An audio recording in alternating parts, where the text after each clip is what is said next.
안녕하세요. 지금부터 들려드릴 이야기는 제 인생에서 결코 지워지지 않을 악몽 같은 한 페이지입니다.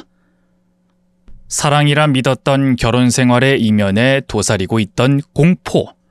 그날의 진실이 드러났을 때 제 온몸은 싸늘하게 얼어붙었고 심장은 미친 듯이 요동쳤습니다. 하지만 이 모든 이야기의 진짜 핵심은 마지막에 폭탄처럼 터질 그 반전에 있습니다. 지금 고개를 돌리지 마세요. 끝까지 함께 하신다면 단 한순간도 시간 낭비가 아니었음을 분명히 느끼게 될 겁니다. 그럼 지금부터 여러분이 상상하지 못한 이야기 상자의 문을 열겠습니다. 25. 인생의 문턱에 막 발을 디뎠을 무렵 아버지가 세상을 떠나셨습니다. 그날 이후 저는 어머니와 단둘이 남겨졌고 우리 집은 조용한 정막 속에서 서서히 무너져 갔습니다. 어머니는 그때부터 자주 헛것을 보기 시작하셨습니다. 혼잣말도 늘어나고 어딘가 다른 세계의 대화를 나누는 듯한 모습이 이어졌죠. 어느 날 부엌에서 들려온 어머니의 목소리는 마치 꿈속 대화 같았습니다. 여보, 우리 아들 군대 제대하고 벌써 취직도 했어. 당신 닮아 머리가 좋아서 그런가 봐. 한 방에 붙었지 뭐야. 기분이 좋아서 말이야. 오늘은 당신 좋아하는 갈비찜 해줄게. 처음엔 그 모습이 너무 무서웠습니다. 살아있는 사람이 아니라 이미 떠난 이와 대화하는 엄마를 보는 건 공포였죠. 하지만 매일 눈앞에 펼쳐지는 그 장면이 점차 두려움보다 안쓰러움으로 변해갔습니다. 그렇게 저는 엄마가 허공 속의 아버지와 실컷 대화를 나누는 동안 조용히 기다려주곤 했습니다. 그리고 늘 대화가 끝나면 물었습니다. 엄마, 오늘도 아버지랑 얘기 많이 했어요? 그래, 네 아빠가 보기 좋대. 우리 모자가 이렇게 잘 살아가는 거 기쁘고 뿌듯하다고 하더라. 저는 조심스럽게 말을 꺼냈습니다. 엄마, 있잖아요. 나랑 병원에 한번 가보는 건 어때요? 내가 먼저 상담받고 왔는데 정말 괜찮은 선생님이 계시더라고요. 병원? 무슨 병원? 신경정신과요. 나도 아버지 돌아가시고 많이 힘들었거든요. 거기 가서 상담받고 약도 좀 먹으니까 아버지 생각이 조금 덜 나더라고요. 어머니는 제 말을 단칼에 자르듯 말하셨습니다. 너? 나를 미쳤다고 생각하는 거구나. 아니에요. 그런 게 아니라 그냥... 차마 엄마가 정상이 아니라는 말을 할 수는 없었습니다. 그저 함께 이 시간을 잘 건너가고 싶다는 마음뿐이었죠. 그래서 포기하지 않고 천천히 조심스레 어머니의 마음을 두드렸습니다. 그리고 마침내 몇 번의 설득 끝에 저는 엄마의 손을 잡고 신경정신과의 문을 열 수 있었습니다. 일주일에 2번, 어머니는 병원에 가서 상담을 받으셨습니다. 하루 2번씩 정신과 약도 빠짐없이 복용하셨고 시간이 조금 지나자 헛것을 보지도 허공에 대고 말을 걸지도 않게 됐습니다. 그때 처음으로 안도감이 들었습니다. 그제야 저도 제 일상에 집중할 수 있었어요. 저는 사회에 막 발을 디딘 사회초년생이었습니다. 배워야 할 것도 많고 맡은 일도 많았습니다. 거의 매일 야근을 했고 주말에도 출근하는 일이 잦았습니다. 어머니와 마주 앉아 밥 한 끼 편히 먹은 날이 드물 정도였어요. 죄송하다는 생각이 늘 들었지만 당장은 저도 제 삶을 꾸려야 했습니다. 그렇게 정신없이 4해가 지났고 어느덧 30이 되었습니다. 어머니는 환갑을 맞으셨습니다. 결혼은 아직 생각이 없었지만 사귄 지 5년이 된 여자친구가 있었습니다. 저보다 2살 많은 사람이었고 오랜 시간 함께하다 보니 더는 미룰 수 없다는 생각이 들었습니다. 그 사람은 틈만 나면 물었습니다. 도대체 언제 데려갈 거야? 나 계속 기다려야 해? 자기나 나나 아직 젊고 어린데 뭐가 걱정이야. 그런 소리 마. 난 빨리 가정을 꾸리고 싶다고. 옛날에 32살이면 벌써 애가 2, 3을 낳았을 나이라고. 그런가? 여자친구가 장난처럼 웃으면서 말할 때도 있었지만 목소리 어딘가에 쌓여있는 서운함이 느껴졌습니다. 저도 더는 대답을 피할 수 없었습니다. 회사에서도 이제 어느 정도 자리를 잡았고 신혼집은 대출을 받든 어머니 도움을 조금 받든 어떻게든 될 것 같았습니다. 그래서 결혼을 하기로 마음을 먹었죠. 그게 맞는 선택이라고 생각했습니다. 결혼을 결심한 뒤 여자친구를 집으로 데려갔습니다. 오랜만에 어머니와 마주 앉는 것도 긴장되는데 여자친구 손을 잡고 함께 앉아있으니 괜히 식은땀이 나더군요. 현관문을 열고 들어선 순간 어머니가 우리 둘을 보고는 눈이 휘둥그레지셨어요. 그리고는 이내 익숙한 투정 섞인 말투로 웃으며 말씀하셨죠. 어머나, 이게 누구야? 우리 아들이 결혼하겠다는 말 꺼냈을 땐 설마 했는데 진짜였네? 이렇게 예쁜 아가씨를 그동안 엄마한텐 단 한 번도 안 보여주고 꽁꽁 숨겨왔단 말이지? 5회나 사귀었다면서 이제야 데려오다니 너 참 너무했다, 응? 저는 머리를 긁적이며 웃었습니다. 결혼할 때 보여드리려고 그랬죠.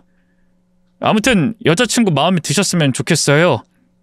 오늘 떨려서 죽는 줄 알았어요. 어머니는 눈을 가늘게 뜨며 여자친구를 유심히 보시더니 대뜸 물으셨습니다. 그래, 아가씨, 가족은 어떻게 되시나? 갑작스러운 질문에 여자친구는 잠깐 당황한 듯했어요. 고개를 숙이고 손을 모은 채 자꾸 조심스러운 목소리로 대답했습니다. 부모님은 제가 중학교 때 돌아가셨어요. 그 뒤로 고모 삼촌 집을 오가며 살았고 18살 때부터는 혼자 지냈어요. 잠깐 정적이 흘렀습니다. 어머니는 조용히 숨을 들이마시고는 곧 안타까운 얼굴로 고개를 끄덕였습니다. 아이고, 그래. 어릴 때부터 많이 힘들었겠구나. 가족 품 없이 눈치 보며 크는 게 얼마나 서러운 건데. 근데 아가, 내 말 잘 들어. 앞으로 내 눈치는 보지 마. 네가 우리 며느리가 되면 난 너한테 엄마야. 편하게 대해. 어렵게 생각 말고. 그 말을 듣고 여자친구는 갑자기 눈가가 붉어졌습니다. 그저 감사하다고만 말하면 될 걸 순간 울컥했던 것 같아요. 정말요? 어머님 고맙습니다. 그럼 허락해 주시는 거죠? 저 진짜로 어머님께 든든한 며느리, 아니 딸이 되도록 열심히 할게요. 어머닌 빙긋 웃으시며 그 말 꼭 기억해라 하시곤 주방으로 가시더니 저녁 준비를 하셨습니다. 된장국에 동그랑땡, 고등어 구이까지 어머니표 밥상이 차려졌고 세 사람의 첫 식사는 예상보다 훨씬 따뜻하고 유쾌했죠. 상견례는 굳이 하지 않았습니다. 어머니가 고개를 끄덕인 이상 그 이상의 절차는 필요 없다고 생각했습니다. 결혼식도 빠르게 진행됐고 신혼집은 감사하게도 어머니가 마련해 주셨습니다. 어머니 집에서 멀지 않은 아파트였어요. 방이 넉넉했고 창문 밖으로 작은 공원이 내려다 보이는 구조였습니다. 동네도 조용하고 나중에 아이를 낳아 키우기 딱 좋을 것 같았어요. 그때 저는 알았습니다. 어머니는 말은 안 해도 우리가 오기 전부터 모든 걸 준비하고 계셨던 거예요. 속으로 얼마나 많은 생각을 하셨을지 괜히 뭉클하더라고요. 그리고 이제 진짜 어른이 된 것 같다는 실감이 조금씩 들기 시작했습니다. 아내와 어머니는 참 사이가 좋았습니다. 굳이 제가 중간에서 다리 역할을 하지 않아도 두 사람은 자연스레 가까워졌죠. 어머니는 자주 저희 신혼집에 오셔서 반찬을 해다 주시고 살림살이도 이것저것 손봐주셨습니다. 반대로 아내는 주말마다 어머니 집에 가 청소를 도와드리고 인터넷에서 본 요즘 유행하는 요리들을 만들어드리곤 했어요. 제가 보기엔 마치 오래전부터 알고 지낸 모녀 같았습니다. 서로가 서로에게 마음을 열고 정을 쌓아가는 모습을 보며 저는 속으로 얼마나 다행스러워했는지 모릅니다. 이 결혼 참 잘했다. 아내와 어머니가 함께라면 앞으로 어떤 삶도 두렵지 않겠다. 가끔은 이런 상상도 했습니다. 아이가 태어나 집안에 웃음이 넘치고 어머니는 손주를 안고 한박 웃음을 짓고 아내는 그런 모습을 바라보며 행복해하는 풍경. 시끌벅적하지만 따뜻하고 어디에도 내줄 수 없는 삶. 그런데 어느 날 작은 균열이 생겼습니다. 평소와는 다른 아내의 낯빛, 단단히 굳은 입술, 망설이다 조심스럽게 말을 꺼냈습니다. 여보, 어머님 말인데 요즘 좀 이상해. 전 웃으며 넘기려 했습니다. 무슨 일인데? 엄마 장난이 심하다고 말하려는 거지? 하지만 아내의 표정은 웃을 기색이 아니었습니다. 아니, 그런 게 아니야. 심각한 일이 있었어. 어머님, 건망증이 좀 심하신 것 같아. 지난주 토요일 하루 종일 어머님이랑 같이 있었잖아. 점심도 먹고 시장도 같이 다녀오고 저녁엔 같이 드라마도 봤고. 근데 그 다음날 아침에 전화가 왔어. 뭐 어디 갔냐, 왜 얼굴 한 번 안 비추냐 이러셨어. 난 처음에 농담인 줄 알고 웃었는데 갑자기 정색하면서 화를 내시더라고. 전날 하루 종일 같이 있었던 걸 다 잊으신 거야. 아내의 말을 들은 순간 가슴이 철렁 내려앉았습니다. 뭐? 그 정도야? 예전에도 아버지 돌아가신 뒤로 좀 예민하신 적은 있었는데 그런 건 없었는데. 이거 그냥 넘기면 안 될 것 같아. 진짜 머리에 문제가 생겼는지도 몰라. 병원 모셔가야겠다. 그날 바로 어머니 집으로 향했습니다. 상황을 조심스럽게 설명드리고 병원에 같이 가보자고 설득했죠. 하지만 어머니는 고개를 절레절레 흔드셨습니다. 난 아무 이상 없어. 사람이 살다 보면 그럴 수도 있는 거지. 왜 요즘은 뭐만 하면 병이래. 정신과? 난 거기 앞에도 서기 싫다. 정신이 멀쩡한데 왜 그런 데를 가? 그 표정이 단호하면서도 어딘가 불안해 보였습니다. 저는 그 눈빛을 오래도록 바라보다가 말문이 막혔습니다. 그 순간 깨달았어요. 이건 단순한 건망증이 아니라 어머니와 우리의 일상 속에 본격적으로 침입해 들어오는 어떤 변화라는 것을 말이죠. 어머니의 건망증은 점점 드러나기 시작했습니다. 방금 전 함께 식사를 마쳤는데도 얼마 지나지 않아 밥은 언제 먹니? 하고 묻거나 전날 하루 종일 함께 시간을 보낸 뒤에도 다음날 저희 집에 오셔서 이렇게 오랜만에 보네 하며 웃으셨습니다.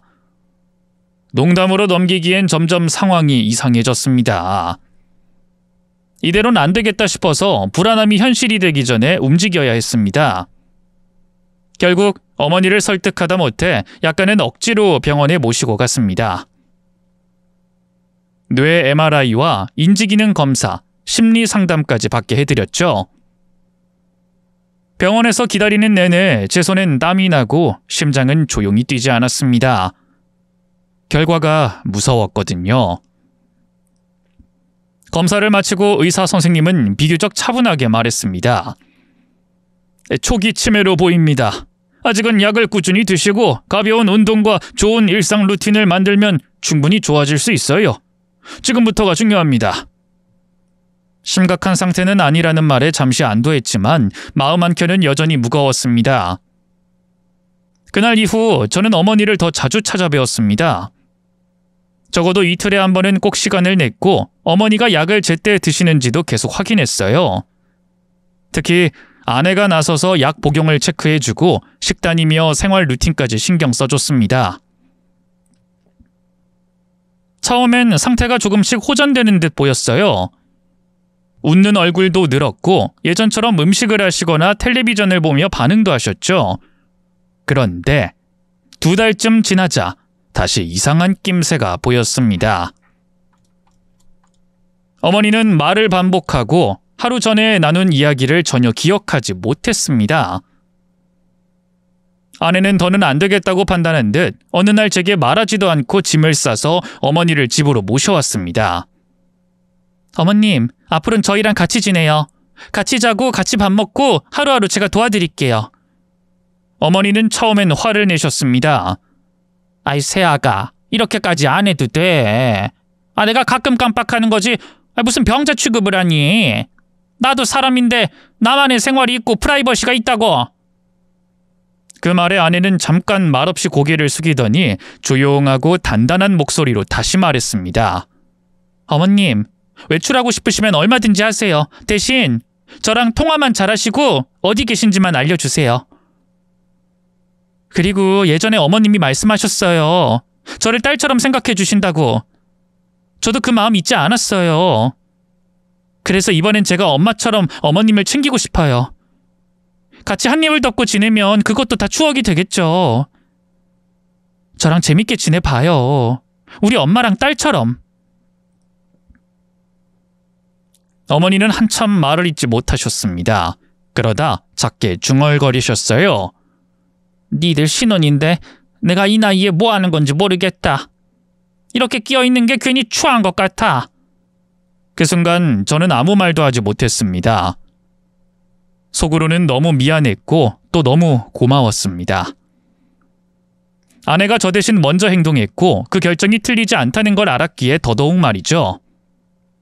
제가 괜히 덧붙였다가는 오히려 그 결심에 흠이 날까봐, 그 마음을 건드릴까봐 그저 조용히 고개를 끄덕이며 아내의 선택을 따랐습니다.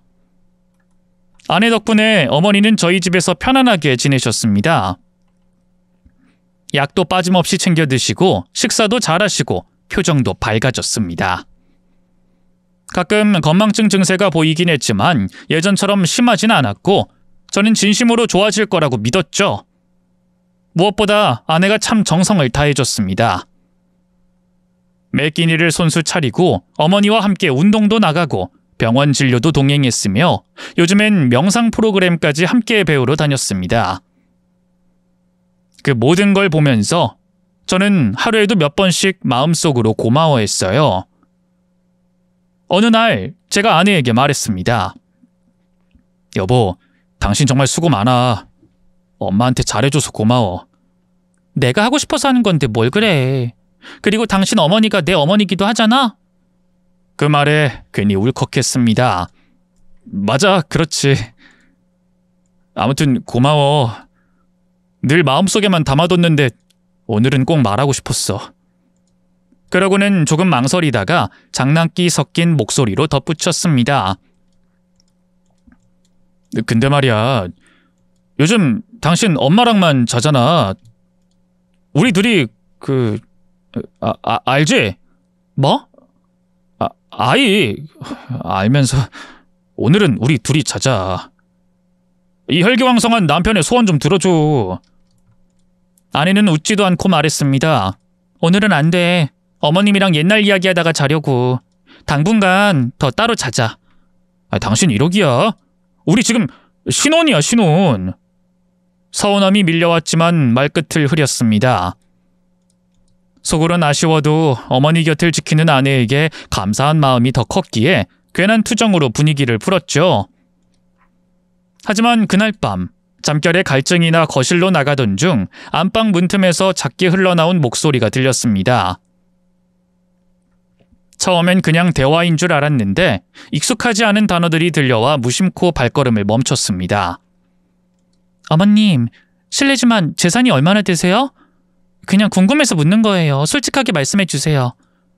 순간 귀가 번쩍 뜨였습니다. 재산을 물어보는 이유가 뭐지? 어머니의 목소리가 이어졌습니다. 재산? 그냥 이 집 한 채랑 2억 정도 있어.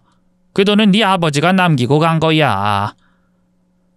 에휴, 우리 남편 살아생전에 처자식 굶지 말라고 고생해서 모은 돈이지. 아, 그러셨구나. 그럼 이 집 시세는 얼마나 돼요? 글쎄, 오래돼서 한 4억 정도? 값이 잘 안 오르더라고. 전부 다 합치면 6억이네요? 그 정도만 돼도 충분할 것 같아요. 뭐가 말이냐? 아니에요, 어머님. 나중에 말씀드릴게요. 아내의 마지막 말에 가슴이 철렁 내려앉았습니다. 충분할 것 같다는 그 말이 대체 무슨 뜻이었을까요?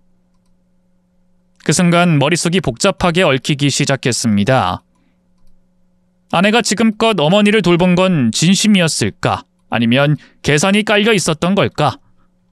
이 대화를 들어버린 저는 어떻게 해야 하는 걸까? 어머니와 아내 사이에 따뜻했던 장면들이 하나하나 머릿속에서 흔들리기 시작했습니다. 제가 회사에 나가 있는 동안 아내는 어머니를 모시고 꾸준히 운동을 다녔습니다. 처음엔 아파트 단지를 돌며 가벼운 산책을 하시더니 이내 근처 낮은 산으로 등산을 다니기 시작했죠. 그렇게 조금씩 산의 높이를 높이더니 어느 순간부터는 주말마다 더 먼 곳으로 향하더군요. 등산복 차림의 두 사람이 집을 나설 때면 마치 여행을 떠나는 사람들처럼 활기찼습니다. 그러던 어느 날 저녁, 아내가 살짝 피곤한 얼굴로 돌아온 날이었습니다. 어머니가 한껏 상기된 표정으로 제게 말했죠. 우리 꼬부 사이가 이만큼 잘 지내는 것도 다 산덕이다. 새아가랑 나랑 대한민국 산을 하나하나 점령해보는 건 어떻겠냐? 이번엔 지리산 도전해보자. 들으니까 2박 3일짜리 종주 코스가 있다더라. 우리 둘이서라면 충분히 해낼 수 있을 것 같은데 어때? 아내는 난감한 듯 웃으며 고개를 저었습니다. 어머님, 지리산은 좀 위험해요. 등산을 2박 3일 동안 한다는 건 너무 길고 힘들잖아요. 에이, 사람들 여러 명이랑 같이 가는 건데 뭐가 걱정이야. 너 혹시 내 상태 때문에 걱정돼서 그러는 거면 진짜 서운하다. 난 멀쩡해졌고 요즘 산 타는 재미에 푹 빠졌어. 지리산 정도는 한 번쯤 가보고 싶어. 나이 들어서 언제 또 가보겠니? 아내는 잠시 저를 힐끔 보더니 조심스럽게 말했습니다. 여보, 어머님이 그러시는데 다녀와도 괜찮을까? 저는 망설이지 않고 고개를 끄덕였습니다. 어머니의 얼굴에 진심이 가득했거든요. 지리산이란 말에 눈빛이 달라졌고 마치 오래된 꿈을 꺼내는 사람처럼 설레 보였습니다. 조심히 다녀오세요. 아내가 옆에 있으니까 큰 걱정은 없을 것 같아요. 며칠 뒤 금요일 오후, 두 사람은 등산 가방을 맨 채 집을 나섰습니다. 경상남도 함양에서 시작해 지리산 종주를 하고 전라도 남원으로 하산해 일요일 저녁에 돌아오겠다고 했죠. 마음 한편이 불안하긴 했지만 어머니의 밝은 얼굴과 아내의 든든한 모습이 겹쳐지며 그 불안을 꾹 눌러 담았습니다. 별일 없겠지. 잘 다녀오시겠지. 그렇게 저는 두 사람의 뒷모습을 끝까지 바라보다 천천히 문을 닫았습니다. 그렇게 어머니와 아내는 함양 백무동에서 출발해 남원 성삼재까지 이어지는 2박 3일 지리산 종주 코스에 오르게 됐습니다. 출발 전 두 사람은 산 아래에서 마지막으로 전화를 걸어왔습니다. 목소리는 들뜬 설렘으로 가득 차 있었죠. 우리가 드디어 지리산에 도전하는구나. 걱정 마세요. 여보, 제가 책임지고 어머님 잘 모실게요. 저는 여러 번 당부했습니다. 무리하지 말고 꼭 조심해서 다녀와. 신호 안 터질 수 있으니까 연락 잘 안 된다고 너무 걱정은 안 할게. 그래도 될 수 있으면 틈틈이 알려줘. 그렇게 두 사람의 작은 도전이 시작되었습니다. 첫날은 별다른 문제 없었습니다. 정해진 대피소에 잘 도착했고 아내가 보낸 짧은 문자 한 통에는 어머님 컨디션 좋아요, 별탈 없어요 라는 말이 적혀 있었습니다. 그런데 2일차부터 연락이 끊겼습니다. 지리산은 산세가 깊으니 일시적으로 신호가 안 잡히는 거겠지. 처음엔 스스로를 그렇게 안심시켰습니다. 하지만 시간이 지나도 아무 소식이 없자 걱정은 점점 커져갔습니다. 회사에 나가 있었지만 일이 눈에 들어오지 않았습니다. 저도 모르게 휴대폰만 만지작거리다가 결국 건물 옥상으로 올라가 전화를 반복해서 걸었습니다. 수십 번을 시도하던 중 드디어 아내에게서 전화가 걸려왔습니다. 그 순간 심장이 한껏 쿵 하고 내려앉았습니다. 여보, 괜찮아? 엄마는 옆에 계시지? 별일 없지? 그런데 전화기 너머에서 들려온 건 말이 아닌 울음소리였습니다. 어떡하지 여보? 순간 숨이 멎는 듯 했습니다. 무슨 일이야? 진정하고 말해봐. 차근차근 말해. 무슨 일이야? 아내는 떨리는 목소리로 끊어지는 울음을 참아가며 말했습니다. 어머님이 없어졌어. 밤에 내가 화장실에 간 사이에 돌아와 보니 어머님이 안 계셨어. 그 주변 다 찾아봤는데 대피소 근처에도 어디에도 안 보여. 같이 등산하던 사람들도 아무도 못 봤다고 하고 지금 산악구조대가 와서 수색 중이야. 순간 다리가 풀려 그대로 바닥에 주저앉았습니다. 믿을 수가 없었습니다. 치매 초기 증세를 보이던 어머니가 그 깊은 산속에서 사라지다니. 정말 제대로 찾아본 거야? 다 찾아봤어. 근데 정말 어디에도 안 계셔. 멀리 못 가셨을 텐데 아무리 돌아봐도 없어. 여보, 나 어떡해? 우리 어머님 어떡하면 좋아? 그날 저는 곧장 짐을 챙겨 첫 기차를 타고 함양으로 내려갔습니다. 그리고 지체 없이 산으로 올랐습니다. 정신이 멍한 채로 그저 다급한 마음 하나로 능선을 오르고 또 올랐습니다. 한참을 걷고 나서야 구조대원들과 함께 있던 아내를 찾을 수 있었죠. 아내는 마치 사람 같지 않았습니다.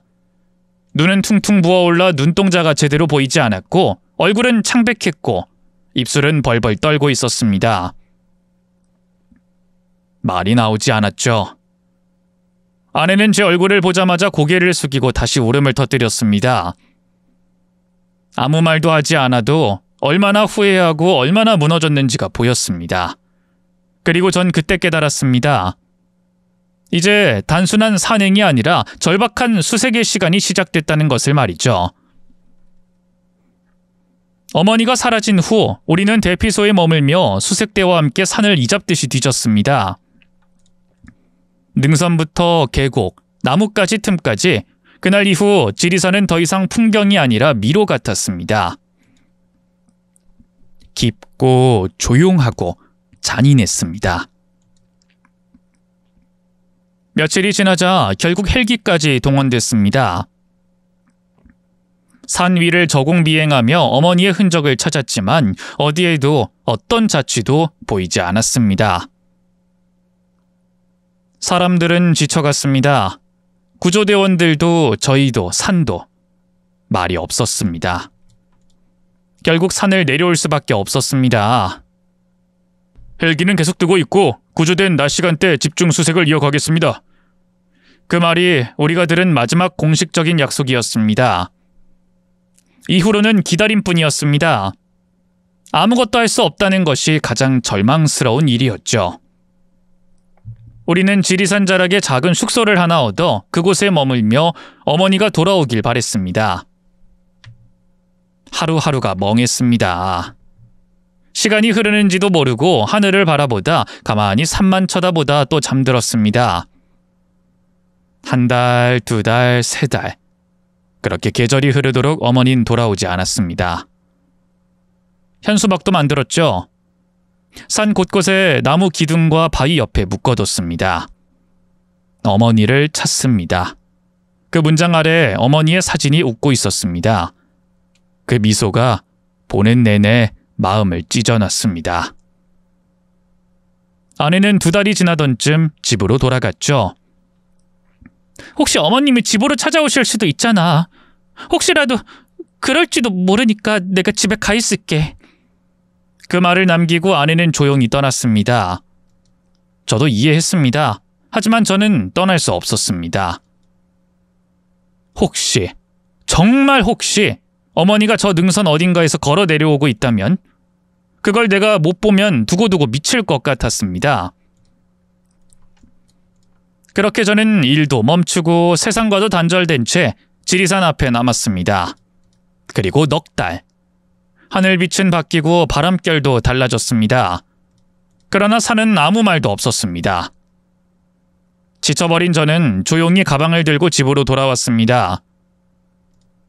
산악구조대에 연락처를 남기고 혹시라도 발견되면 바로 알려달라고 부탁했습니다. 그 뒤로는 매일 아침 핸드폰을 확인하고 매일 밤 어머니 꿈을 꾸닥했습니다. 산이 어머니를 데려간 것 같았습니다. 아무 말도 하지 않은 채 아무 흔적도 남기지 않은 채 그리고 전 그 침묵 앞에서 매일 무너졌습니다. 어머니의 실종 이후 제 정신은 또렷할 틈 없이 흐려졌고 마음은 하루하루 우울함 속에 잠겨 있었습니다. 집안은 어둡고 조용했고 그 침묵은 어머니의 부재를 더 선명하게 드러내는 것 같았습니다. 그런데 그런 와중에 아내는 어딘가 달라 보였죠. 마치 마음을 다잡은 듯한 표정으로 부엌을 분주히 오가더니 어느 날 저녁엔 상위에 정성껏 차린 진수성찬을 올려놓고 저를 불렀습니다. 여보, 밥 먹자. 우리가 힘을 내야 어머님을 찾을 수 있는 거야. 어서 들어. 저는 상 앞에 앉았지만 젓가락을 들 수가 없었습니다. 눈앞에 음식은 가득했지만 속은 메말라 있었고 목구멍은 마치 돌덩이를 삼킨 듯 꽉 막혀 있었습니다. 그러다 문득 아내의 목에 낯선 빛이 번쩍이는 게 눈에 들어왔습니다. 이게 들어가겠어? 당신 못 보던 목걸이를 하고 있네? 반지도 마찬가지고. 아내는 살짝 당황한 듯 웃으며 대답했습니다. 아, 이거 꽁돈이 좀 생겨서. 꽁돈? 그게 무슨 말이야? 우리 고모가 가진 땅이 재개발되면서 큰 이득을 봤나 봐. 근데 나까지 챙겨주겠다고 수천만 원을 주셨어. 그 말을 듣는 순간 속에서 뭔가 걸리는 듯한 느낌이 들었습니다. 고모? 그 고모라면 아내가 어릴 적부터 눈치를 보며 지냈고 끝낸 18살 무렵에 집에서 쫓겨나게 만들었던 바로 그 사람일 텐데 그런 사람이 돈을 줬다고? 뭔가 이상했습니다. 그래서 아내에게 물었죠. 당신 고모가? 눈칫밥 주고 당신을 쫓아내려고 했던 사람이 챙겨줬다고? 왜? 이제 와서 왜 그런 짓을 해? 제가 의아함을 감추지 못한 채 질문을 이어가자 아내는 잠시 시선을 돌리더니 다시 저를 바라보며 말했습니다. 고모가 과거에 나한테 미안한 게 많았나 봐. 아무튼 우리가 힘을 내야 어머님이 돌아오실 거야. 그 말은 틀린 말이 아니었습니다. 힘을 내야 한다는 것, 어머니를 다시 만날 수 있을 거라는 희망을 잃지 말아야 한다는 것. 하지만 이상했습니다. 무언가 말로 설명할 수 없는 이물감이 있었습니다. 아내의 눈빛, 말투, 표정 모두가 부드러웠지만 그 안에 무엇인가 가려진 채 웃고 있는 듯한 기분이 들었습니다. 저는 그 순간 말을 멈추고 조용히 앉아 있었습니다. 음식은 식어가고 공기는 서늘했으며 어머니가 계시지 않는 자리는 여전히 텅 비어 있었습니다. 어머니가 실종된 지 어느덧 1년이 가까워 오고 있었습니다. 저는 그날 이후 살아도 사는 것 같지 않은 나날을 보내고 있었고 하루하루가 마치 진공속을 걷는 듯 했습니다. 그런데 그런 제 앞에서 아내가 참으로 믿기지 않는 말을 꺼냈습니다. 여보, 산에서 실종되면 1년 뒤에 사망으로 인정된다고 하더라. 순간 심장이 철렁 내려앉는 기분이었습니다. 뭐? 당신 지금 엄마가 산에서 돌아가셨을 거라고 생각하는 거야? 아니, 그게 아니라 1년이 되면 사망으로 인정해준다고 산악구조대 아저씨가 알려줬어. 구조대 말로는 살아있을 가능성이 낮다고 해서. 여보, 계속 이렇게 기다리는 게 맞는 걸까 싶어서. 아내의 말이 끝나기도 전에 제 속이 들끓기 시작했습니다. 당신 이상해. 아주 이상해. 엄만 살아 계실 거야. 그런 소리 집어치워. 당황한 아내는 얼른 사과하며 말을 수습했습니다. 미안. 내가 괜한 말을 했어. 요즘 자꾸 주변에서 마음을 비우라는 얘기를 들어서 나도 모르게 그런 상상을 했나 봐. 정말 미안해. 진심이 아니었어. 아내는 연거푸 사과했지만 그 말이 진심으로 들리지 않았습니다. 제 안에선 실망감보다 더 깊고 어두운 감정이 일어났습니다. 혹시 정말 어머니 실종에 아내가 연관돼 있는 건 아닐까? 어쩌면 일부러 지리산으로 모시고 가서 실종 상태가 되도록 유도한 건 아닐까? 그 끔찍한 상상이 머릿속에서 떠나질 않았습니다. 그날 이후 저는 아내에게 가까이 다가가는 것이 너무 역겨웠습니다. 그래서 각방을 쓰기 시작했고 서로 다른 공간에서 살아가는 시간이 점점 길어졌습니다. 그러던 어느 밤 아내가 방문을 두드렸습니다. 여보, 오늘도 따로 자? 우리 언제까지 이럴 거야? 어머님이 우릴 보시면 뭐라 생각하시겠어? 어머님이 우리 둘이 어떻게 지내길 바라는지 생각해봐. 이제 그만 각방 쓰고 우리 다시 같이 한 이불 덮고 자자. 하지만 저는 고개를 저으며 말했습니다. 아니, 난 엄마의 실종에 당신이... 아니다. 됐으니까 각방 쓰자. 그 말에 아내의 얼굴이 굳더니 조용히 되물었습니다. 방금 뭐라 그랬어? 어머님 실종에 내가 어떻다고? 설마 나랑 연관이 있다고 말하려는 거야?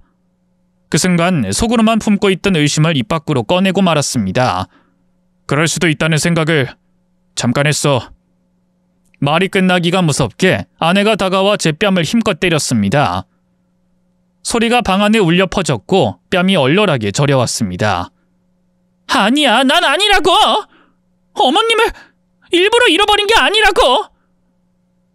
당신 나를 정말로 못 믿는 거야? 하지만 전 그 울음 섞인 외침에도 흔들리지 않았습니다. 이렇게 흥분하는 걸 보니까 뭔가 있을 것 같긴 하네. 당신 나한테서 떨어져. 확실한 결과가 나오기 전까진 서로 본체만치 지내자고. 그날 이후 저는 아내와 같은 집안에서 살고 있었지만 더 이상 한 가족이 아니었습니다. 그녀를 바라볼수록 어머니의 실종이 떠올랐고 진실이 어딘가 숨어 있다면 반드시 찾아내서 참교육을 해주고 싶다는 마음뿐이었습니다. 어머니가 지리산에서 실종된 지 정확히 1년이 되는 날, 마음속에는 도저히 말로 설명할 수 없는 감정들이 뒤섞여 있었습니다. 슬픔, 분노, 허망함, 그리고 버릴 수 없는 희망까지 한꺼번에 밀려드는 감정 앞에서 저는 속절없이 흔들렸습니다. 그런 저에게 공무원들이 연락을 해왔습니다. 이제는 법적으로 사망 처리를 할 수 있다는 통보였습니다. 그 말을 듣는 순간 치밀어 오르는 분노에 숨이 막혔습니다. 아직 어머니를 찾지도 못했는데 살아있을지도 모르는 사람을 죽은 사람으로 정리하겠다는 말이 너무나 차갑고 잔인하게 들렸습니다. 그리고 그런 시기에 제 눈앞에 보이는 아내의 평정한 모습이 괜히 더 밉게 느껴졌습니다. 아무 이유 없이 짜증을 냈고 이유 있는 것처럼 막말을 쏟아내기도 했죠. 우리 엄마 당신이 어떻게 한 거야? 내가 생각하는 게 정말 맞다면 당신 가만두지 않을 거야! 아내는 눈물을 흘리며 고개를 저었습니다. 난 아니야! 나도 어머님을 잘 살피지 못한 건 사실이지만 일부러 그런 일을 저지를 이유가 없잖아. 어머님은 나에게도 엄마였어. 내게 유일하게 다정한 부모님이셨다고. 나도 어머님이 돌아오면 얼마나 좋겠어. 그런데 사람들이 하나같이 불가능하다고 하니까 나도 마음이 무너지잖아. 하지만 그 말들조차 위선처럼 들렸고 저는 고개를 돌린 채 말했습니다. 당신하고 말하고 싶지 않아. 나 오늘은 나가서 잘게. 사우나 가서 땀이나 빼고 와야겠어. 그날 이후로도 저는 아내를 전처럼 신뢰하지 못했습니다. 결혼 생활을 계속 이어가야 하는 건지 어머니의 실종 진실을 어떻게 파헤칠 수 있을지 마음속에서 끝도 없이 무겁고 복잡한 궁리만 했습니다. 그런데 며칠 후 기적처럼 어머니를 봤다는 사람이 나타났다는 연락을 받았습니다. 현수막을 우연히 보고 똑같이 생긴 사람을 마을에서 봤다고 신고가 들어온 거죠. 목격지는 전라도 남원. 저는 곧장 아내와 함께 그곳으로 향했습니다. 경찰서에 도착하자 목격자는 놀랍게도 구체적인 진술을 내놨습니다. 어디서 어머니를 봤는지, 어떤 옷을 입고 있었는지, 어떤 말투였는지까지 또렷하게 기억하고 있었고 경찰은 즉시 우리를 데리고 현장으로 출동했습니다. 그 집은 남원 외곽의 외진 마을, 오래되고 조용한 주택이었죠. 여기 저희 어머니가 계시다고 들었습니다. 마을분이 목격했다고 들었어요. 문을 열어준 노년의 여성은 아무 말도 하지 않고 그대로 주저앉았습니다. 눈이 커진 채 무언가 말하려다 멈춘 그녀는 조심스럽게 손가락으로 안쪽 방을 가리켰습니다. 경찰이 앞장서서 조심스럽게 문을 열었습니다. 그리고 그 안에서 저는 세상을 멈춘 듯한 한 장면을 봤습니다. 그토록 애타게 찾았던 저희 어머니가 방 한구석에 앉아 조용히 고구마를 드시고 계셨습니다. 엄마! 순간 어머니가 손에 들고 있던 고구마를 떨어뜨렸습니다. 놀란 눈으로 우리를 바라봤지만 아무 말도 하지 않았고 저와 아내의 눈을 피하듯 고개를 돌렸습니다. 그 침묵은 말보다 더 많은 것을 말하고 있었습니다. 왜, 어떻게, 무엇 때문에 어머니는 이곳에 계셨던 걸까? 지리산 한복판에서 사라졌던 어머니가 왜 이곳에서 평범한 듯 고구마를 먹고 있었던 걸까? 저는 묻고 또 물었습니다. 하지만 어머니는 아무 대답도 하지 않았죠. 그저 입을 다문 채 창밖을 바라보며 조용히 앉아 있었습니다. 진정이 된 어머니는 경찰과 저희 부부 앞에서 마침내 그동안의 진실을 고백하셨습니다. 아들, 새아가, 경찰 여러분 죄송합니다. 제가 지리산에서 일부러 도망쳤습니다. 엄마, 그게 무슨 말씀이세요? 왜 일부러 도망을 치세요? 저희가 얼마나 걱정했는지 모르세요? 아들, 넌 기억하지 못하겠지만 네가 태어나고 3살이 되던 해까지 이 엄만 시어머니를 모시고 살았다. 치매든 어머님을 무려 10년이나 돌봤지. 그때 얼마나 힘들었는 줄 아니? 살고 싶은 마음 하나 남지 않을 만큼 버겁고 괴로운 시간이었단다. 할머니요? 제가 태어나기 전부터 돌아가신 걸로만 알았는데 아니었어요? 그리고 할머니를 엄마가 모셨다고요? 그래. 치매가 심하신 어머님을 내가 모셨다. 10년이나. 그래서 내가 나의 며느리를 그렇게 힘들게 하지 않을까 그게 너무 두려웠어. 내가 치매가 왔다는 걸 알았을 때부터 마음을 굳혔다. 그래서 일부러 지리산으로 등산을 제안했던 거다. 남원에 사는 내 고향 친구에게 미리 부탁을 했어. 친구는 내 사정을 듣고 날 기꺼이 받아주겠다고 했단다. 뭐라고요? 그럼 그 아주머니도 모든 걸 알고 계셨다는 말씀이세요? 그런데 왜 전화 한 통도 안 하셨어요? 그건 전적으로 내 부탁이었어. 난 치매 환자였고 너희에게 짐이 되고 싶지 않았어. 엄마, 근데 지금 보시기엔 너무 멀쩡하신데요? 지금도 충분히 총명하신 것 같은데 정말로 치매가 맞긴 하셨어요? 어머니는 잠시 고개를 떨군 채 침묵하시더니 이내 조심스럽게 입을 여셨습니다. 증세가 많이 나아졌어. 건망증도 거의 없어졌고 몸 상태도 너무 좋아져서 나도 놀랐지. 아무래도 시골 공기랑 이 생활이 내 체질에 맞았던 것 같아. 그래서 연락을 할까 말까 고민하고 있었어. 사실을 알리긴 해야겠는데 미안하고 또 무서웠거든. 그러니까 치매인 자신이 며느리에게 짐이 될까봐, 내 아내가 혹시 고생할까봐 일부러 도망치셨다는 거죠? 친구분 댁에서 머무시면서 증상은 거의 나아졌고요. 그래, 그게 사실이야. 이 엄마는 이제 많이 괜찮아졌단다. 그 순간 저는 말문이 막혔고 허무하고도 황당한 감정이 한꺼번에 밀려왔습니다. 아내는 그 자리에 주저앉으며 어머니를 꼭 붙들고 오열했습니다. 어머님! 그렇게 혼자 마음대로 결정하시면 어떡해요? 제가 그동안 어머님 걱정을 얼마나 했는지 아세요? 그런데 이 사람이 나를 의심했단 말이에요. 어머님을 산에 버리고 왔다고 저를 의심했다고요. 1년 동안 얼마나 고통스러웠는지 모르실 거예요. 뭐야? 내 아들이 널 의심했다고? 야, 아무리 그래도 네 철을 그렇게 믿지 못하면 어떡하냐, 아들아. 네 아내가 어떤 사람인지 넌 그동안 몰랐던 거냐? 어머니의 말에 저는 고개를 떨구며 머릿속에서 과거 한 장면을 떠올렸습니다. 어머니가 실종되기 얼마 전 아내가 어머니에게 조심스럽게 물었던 그 질문이 문득 떠올랐습니다. 당신 그때 엄마한테 재산이 얼마나 있냐고 물었잖아. 꼭 그 돈을 받으려고 마음먹은 사람처럼 들렸어. 솔직히 말해줘. 그때 왜 재산을 물었던 거야? 그러자 아내는 눈물을 주르륵 흘리며 서럽게 울먹였습니다. 이 나쁜 사람아! 그런 거라면 물어보면 되잖아! 왜 혼자 그렇게 의심만 했어? 그래, 맞아.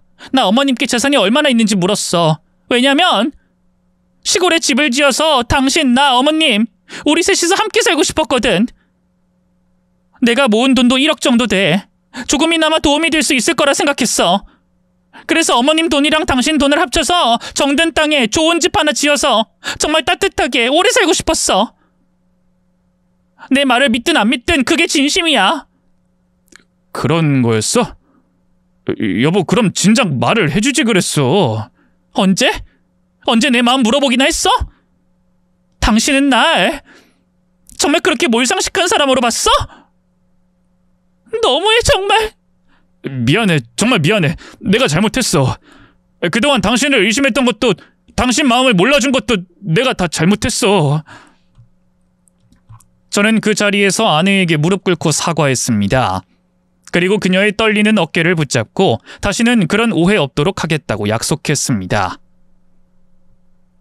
서로의 상처를 껴안으며 한참을 울었고 아내는 이내 눈물을 멈췄습니다. 그리고 어머니를 바라보며 말했죠. 엄마, 이제 그만 집에 가요. 엄마 집도 있고 자식 집도 있는데 언제까지 여기서 지낼 생각이셨어요?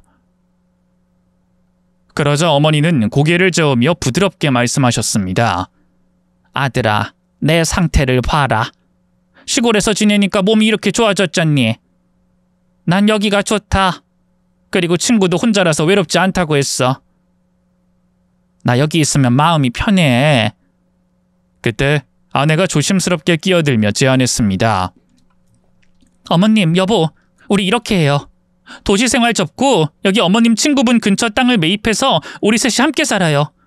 그럼 어머님도 좋고 우리도 자식 노릇 제대로 할 수 있잖아요. 여보, 그렇게 하자.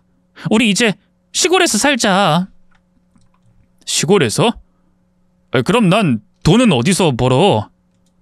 여기도 찾아보면 일자리는 있을 거예요. 방법은 어떻게든 있을 테니. 이젠 어머님과 떨어지지 말고 함께 지내요. 여기 남원에서 우리 새롭게 시작해요. 아내의 말은 그날 우리 셋에게 가장 큰 해답이 되었습니다. 순식간에 어떻게 살아야 할지를 명확히 그려줬고 어머니는 미안한 마음을 훌훌 털어내고 고개를 끄덕이셨습니다. 그렇게 우리는 남원이라는 조용한 마을에서 새롭게 살아보기로 결심했습니다. 직장은 걱정이었지만 어디든 일할 곳은 있을 거라 믿으며 저는 시골살이를 긍정적으로 받아들이기로 했습니다. 이제야 비로소 우리가 진심으로 가족이라는 이름을 다시 껴안게 된 듯했습니다. 어머니는 남원 친구 댁에서 지내시며 저희가 지을 새 집의 공사가 하나하나 완성되는 모습을 구경하며 시간을 보내셨습니다. 그 표정은 마치 어린아이처럼 들떠 있었고 지난 1년의 고통을 천천히 내려놓는 듯 했습니다. 아내는 도시에서의 모든 생활을 정리했고 저 역시 회사를 정리하고 시골에서 다닐 수 있는 일자리를 찾아다녔습니다. 다행히 일은 금세 구해졌죠. 마을 협동조합에서 농산물 유통을 전문적으로 맡아줄 사람이 필요했는데 제가 도시에서 해오던 물류와 유통 관련 경력을 살려 바로 시작할 수 있었습니다. 집은 4개월 만에 완공됐고 저희는 어머니를 모시고 새로 지은 집으로 들어왔습니다. 도시의 삶을 청산하고 산자락 아래 바람 좋고 공기 맑은 마을에서 새로운 삶을 시작하게 된 것이죠.